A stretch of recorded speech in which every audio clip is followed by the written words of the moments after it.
What's up YouTube? It's me, Kenneth of What's New Barbecue. I sure do appreciate y'all for stopping by today. If you've been following along and you haven't subscribed yet, or if this is your first time here, make sure to hit that bell and that subscription button so you get all the notifications of our future uploads. You don't want to miss out on this barbecue journey, guys. As y'all saw, we've got a pork butt rolling on the Weber Kettle, and I can't wait to see how it finishes up. It smells great out there. So, to make a long story short, the other day the boss man said, hey, with all this craziness going around, you're getting to work from home, do you mind making me a pork butt? And that was a no-brainer. Of course I don't mind rolling smoke on old copper, making a pork butt. So that's exactly what we've got going on today. And again, I appreciate y'all for being here to check it out. Let's go ahead and get out there to the driveway and keep on cooking. All right, y'all. The pork butt's been rolling on the Weber Kettle for about 1 hour and 15 minutes. And I wanted to go ahead and take a peek at it and see what it's looking like. So let's go ahead and open up the lid on the kettle. Man, that color's looking awesome. And I didn't get to tell y'all what we're seasoning with today. We seasoned this pork butt with some Sucklebuster's hog waller, pork and rib rub, and some spicy rib rub from YoungBucks. That color's looking awesome already. We don't need to check on the internal temperature. We've been rolling about 260 to 300 on the kettle. I'm gonna go ahead and shut that down and we'll keep on cooking, and I'll check back with y'all in an hour.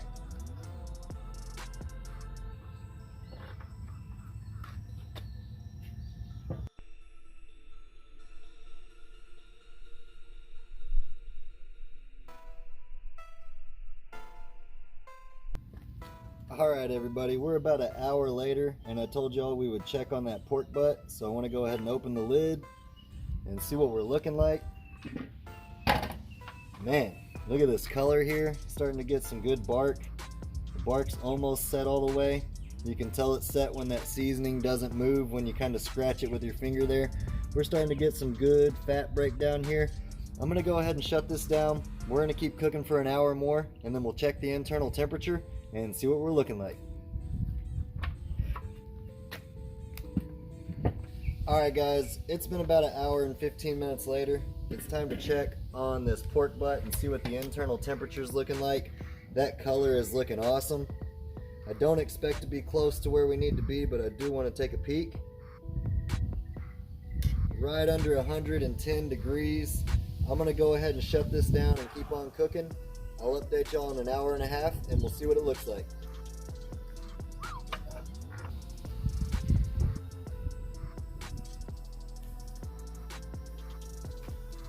Alright people, the 1.5 hours has went by. It's time to check on our pork butt.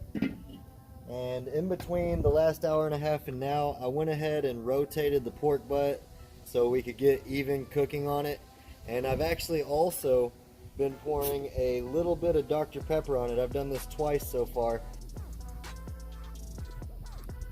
Just like that. And I've added about 2 more chunks in there. We're still right around 300 degrees. What I do want to do is see what our internal temperature is with our ink bird. So let's go ahead and take a peek. Oh, it's probing a lot better. We're right at 148 degrees. I want to cook till we get to 170.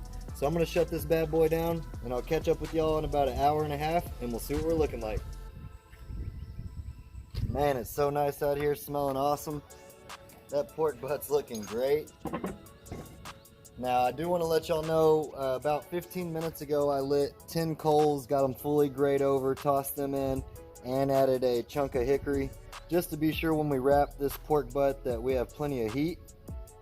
And we're sitting right at 160 degrees internal. That's perfect on this pork butt. I'm happy how that bark's looking. It's looking nice and juicy as well, nice color. I'm gonna go ahead and pull this off, bring it inside, we'll wrap it in some foil, and then we'll toss it back on the kettle. Whew, this is smelling awesome. Look at this bark. Man, extra juicy, you can already tell. Since we were using Dr. Pepper earlier, we're gonna go ahead and stay with that. I'm just going to pour a little bit over the top of our pork butt just for some moisture while we wrap in this foil. Not a lot, just that right there. That's perfect. And next, we're going to hit it with a little bit of the all-purpose rub. This is the North Texas Barbecue Addict all-purpose rub, just to really make those flavors pop. And I have 2 layers of foil overlapping each other, and then 1 big layer of foil right in the middle. So we've got triple layered, and when I wrap it up, I'll put 1 more layer on the outside just to be sure we don't leak out of the foil. You want to make sure this wrap is good and tight so you don't lose any of those juices. I'm going to go ahead and get this wrapped up, get it back on the kettle, and next time I see y'all, we'll be taking it off the kettle and letting it rest.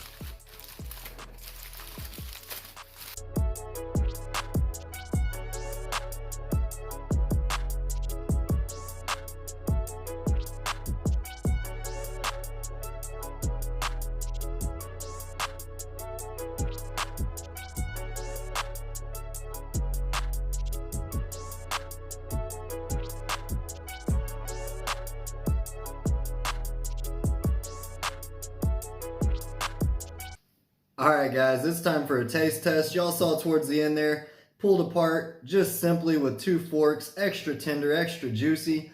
And we topped it with some of that North Texas Barbecue Addict all-purpose rub. Look at that. Cheers, y'all.